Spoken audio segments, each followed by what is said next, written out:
there, fourth and fifth graders. It's Ms. Hafner, and happy Easter Monday. In Italy, this is a big day for barbecue and celebration outdoors. And it's really funny because many times since it's spring, it'll rain on this holiday, and people get so frustrated because all they want to do is be outdoors. Well, this year, it was a beautiful Monday in Italy, but people couldn't go out and about and visit the countryside. So my family, for example, lives in a fourplex. They all had a garden picnic, each family on the ground floor on their own balconies. And my daughter and her cousin and husband from upstairs had a table down in the garden. So they did social distancing, but they all had a wonderful time together. And then they played music and they danced and they had a lot of fun, even though each family was kind of in their own space. Um, anyway, my project, I guess, for this intercession with you is collecting, or stamp collecting, kind of sticker collecting in particular. So I wanted to let you know, and excuse my very casual affair, it's not my teacher affair usually, right? But hey, it's vacation for me too.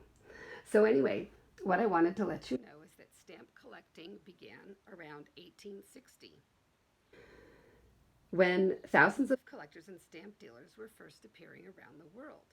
As this new study and hobby spread across Europe, European colonies, and the United States, as well as other parts of the world. The first postage stamp was the penny black. You can look up more about this on Wikipedia if you want to, which isn't the most, you know, reliable source, as Ms. Morosco has told you, but it still gives some general information. So that's when stamp collecting started. Then I kind of wanted to talk to you today about holographic sticker albums. So sticker albums are a bit different. They're stickers that you just buy because you like them.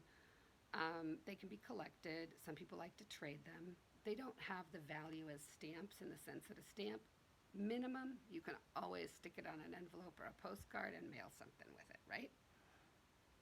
Um, Fun stickers just don't have that extra value, but they can be fun. So they have that fun, entertaining value. So, why I'm talking to you about holographic stickers today is that um, they were born the same year I was, 1962. Oh my gosh. Can't believe it when I say that. Anyway, they were born in 1962. And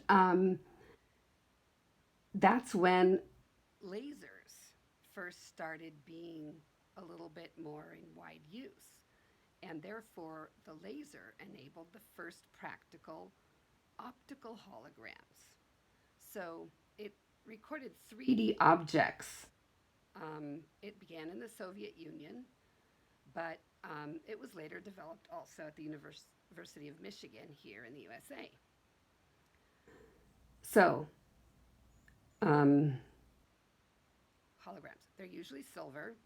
They've usually got some rainbow colors in them. They're kind of reflective. But as stamps, they can still reflect a variety of images. So I'm going to show you the collection of holograms that I inherited from my dad a couple years ago, Arlen. And this is a little album that he had. And I just want to talk to you about like categorizing things. So let's see. Over here, I've set out my booklet. So I'm going to have to show this to you. So this is kind of an order sheet, so you can order them. These particular ones are from, let's see, the Light Impression Incorporated. But I love this first page because there's a spiral, there's the yin and the yang, there's our earth, and there's Asahi, which is a sun rising. So I just wanted to show you some of the like rainbow effects. If I move them, you see the different rainbow colors. Okay, then here's another one of my favorites. This is space. So it's space series. You see some planets, satellites. There's Neil Armstrong landing on the moon, the space shuttle. So it's got quite a lot of our space history in there. Let's see if I can get some of that rainbow effect for you. Okay. Here we have some 3D stickers. So there's the Nautilus, which is the famous fossil shell, skull, which is international symbol also, a three-color shell, and then a coil. So let's see, it's so hard to do this. Sorry, the coil reflects kind of the idea of a copper coil. Okay, then we have here. There's coral and wheat and acorn, Kelly, glitter ball. So I'm really hoping you can see these. Animals. We all love animals, right? So there's a panda, a giraffe, zebra, a crane, the tiger, the rhino, the chimpanzee, the penguin, and the frog.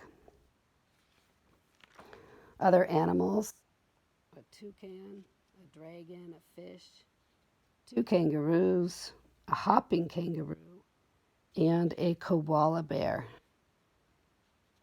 Um, some fantasy ones, a sailboat. I love to sail. Merrick in 5th grade. I know your family likes to sail too. There's a unicorn.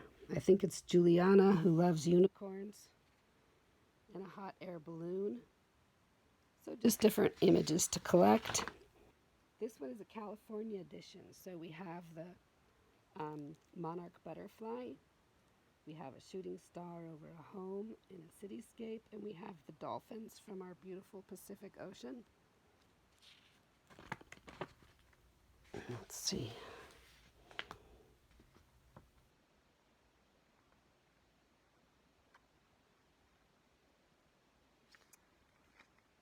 Oh, and here are dinosaurs for you dinosaur lovers. We've got a Diplodocus, a Triceratops, a Spinosaurus. Let's see if I can get closer for you.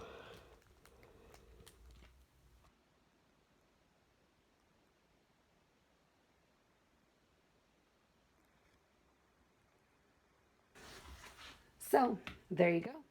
That could be the beginning of a stamp or sticker collection.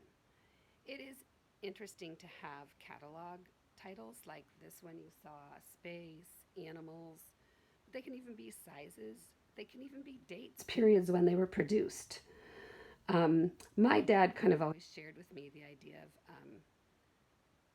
of titles like subjects. So, for example, my very first collection of stamp collecting was actually Christmas stamps. So I decided to concentrate on Christmas stamps. And I would show you that album, except that it's at my home in Verona, Italy. So I can't do that. But I have a pretty good album that I kind of started around your age, like between 8 and 10 years old, of different Christmas stamps as they came out over the years. I would collect more and more, and I would catalog them, usually not by year. I catalog them by like poinsettias or Christmas flowers or the Holy Family or baby Jesus or Christmas presents or Santa Claus. So that's how I cataloged my Christmas stamp collection. But it is also possible to catalog it by year. You say 2020, this is my first year collecting Christmas stamps, and you get as many 2020 Christmas stamps as you can for your album, and you start there, and you go on by year. So there are definitely various ways of doing this. I'm just sharing with you the way that my dad did it here with the hologram stickers and the way that I did it with my Christmas stamps. The next one, I believe that I will be looking for my dad's stamp tweezers. Um, haven't found them yet, but I do have some album pages. So if I absolutely have to, some of my stamps I can catalog even using my fingers because I had to soak them off envelopes, so I touch them anyway. The idea of tweezers is that a stamp has more value if no finger has ever touched it. Um, in my collecting, I'm not really looking for value. I'm looking for the enjoyment. It was something I could share with my dad. Um, Something that I have passed on to his grandchildren because he left us tons of stamps. And I thought, well, that's not fair that I get them all. So I kind of divided them up in different categories to his various grandkids. Um, so that's something that hopefully they are going to learn about too. Um, and I just wish you fun. Talk to your family members. See if you have an uncle somewhere or a cousin who stamp collects. You never know sometimes. So start asking about stickers or stamp collections and just do it for fun. And if it interests you, you can order some supplies online. Amazon, of course, has everything.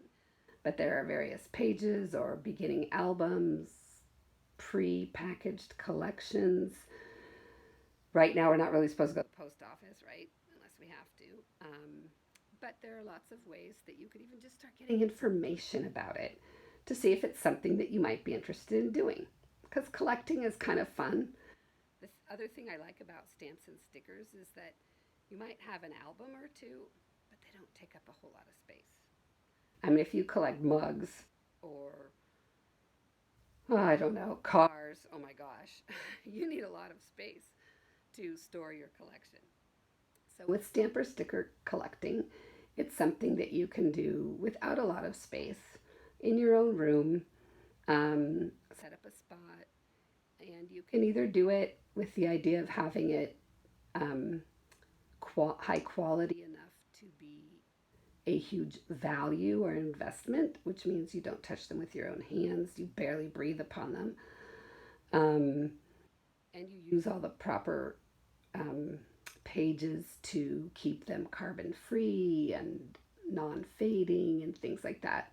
Or you just use a regular binder with some binder pages and you can even just glue them or stick them on and just label them yourself. I mean, it can be simple just for fun.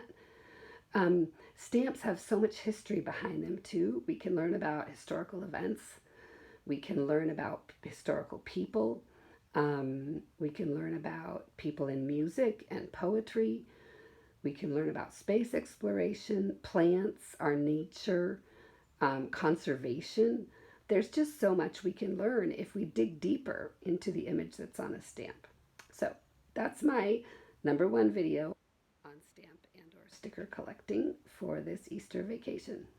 I hope all of you are enjoying some free time and making good use of it and really enjoying your family, your siblings.